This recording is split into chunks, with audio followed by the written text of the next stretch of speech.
سلام با برنامه مهمانی رادیوی آزادی خوش آمدید. مهمانی نوبتی ما استاد قربانعلی رحمان رهبر دسته سامانی وزارت فرهنگ جمهوری تاجیکستان هستند.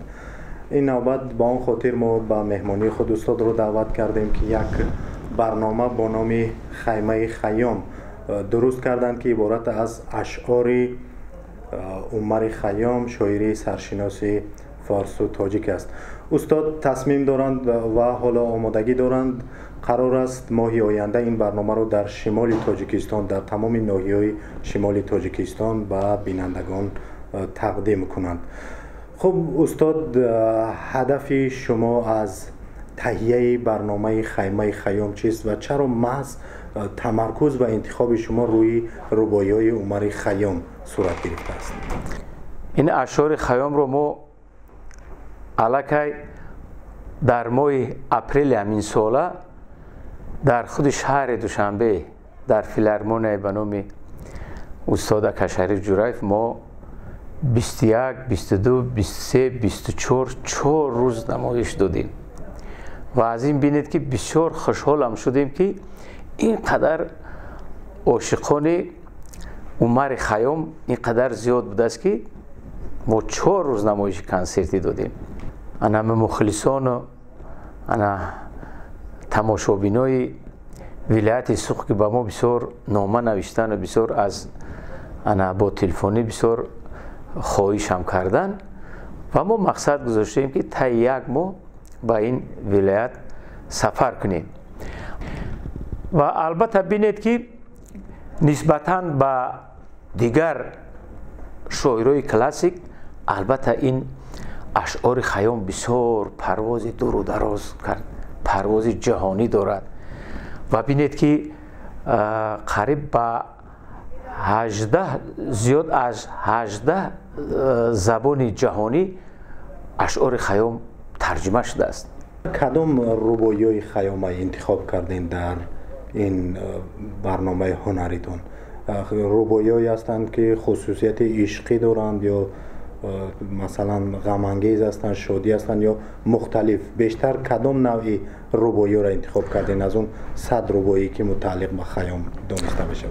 البته کدام رباعیاتی که به وزن سرود درست میاد، کدام رباعیاتی که بیشتر به منفعت منمی تربیه نسل نورس است، با انسان ها است، با مردم است. استاد ببینید که اکثر سراینده های جوان بیشتر سرودهایی رو انتخاب میکنند، یعنی متن سرودهاشون خیلی سبک است و اونا هم دلیل میارند که امروز جامعه ما شعرهای کلاسیک که مضمون خیلی بلند دارند نمیتونن بسرایند چون جامعه اینا قبول نداره، یعنی به معنیش صرف هم نمیرود. اما میبینیم که ایجادیات شما کاملا از غزلهای کلاسیک است و این اخیراً رباعی‌های خیام انتخاب کردین.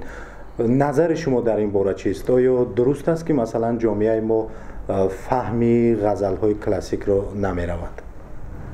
بینید که البته ما هم جوان بودیم. من علاقه از صنف 8 مکتب میانه شروع کردم با اکاردیون شعر میخوندم. ما قربان سر و پای تو میشم مادری من، فدای قلب زیبایی تو میشم مادری من. وقتی که جوان بودیم میخوندیم سرودای از غزلخوانی هم و من درک نبود. چه خیلی که جوانای امروز میگین تو بودی بلبلی مستم، پریدی ای سری دستم، با چشمانی تو من مستم. کیمش خیلی ها که لیلی جان بانه نکو، لیلی جان بانه نکو، نکو نکو نکو بانه نکو، لیلی جان گریه نکو، لیلی جان گریه نکو، نکو نکو نکو. همین خیلی سرودو میخوندیم. وقتی که اکنون این غزلخوانی هم بسیارتر به همین سن سالم وابسته بود است. یعنی استاد در جوانی بیشتر از عشق و عشقی میسرایدید و حالا بیشتر اشعاری را انتخاب میکنید که بیشتر نصیحت داشته باشد و جامعه و جوانان را برای درست هدایت کنید. بله، از جوانی ها گفتید. نه، وقتش ده همون جوانی هم کردیم، انا خانمای زیبا هم بودن، میفتن که قربان علی.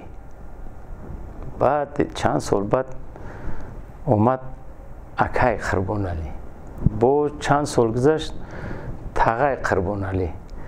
اکه نوزی بفکر میخیلوش میگن بابای قربان. برای همین هر یک انسان با خودش مثلا دور دارد، یک دوره سینوسی داره. ما از جوانای امروزه ملال نیستیم که شب روز اینا هم زحمت میکشن، برآمد میکنن. مهمانی ما و همصحبت ما بودند هنرمند شناخته در تاجیکستان استاد قربانعلی رحمان. تشکر برای صحبت خیلی پرمعنی و سلامت خوب باشین و امیدواریم که در آینده از این بهتر برنامه‌های هنری به بینندگان خود تقدیم انشالله. کنید. تشکر. انشالله. سلامت.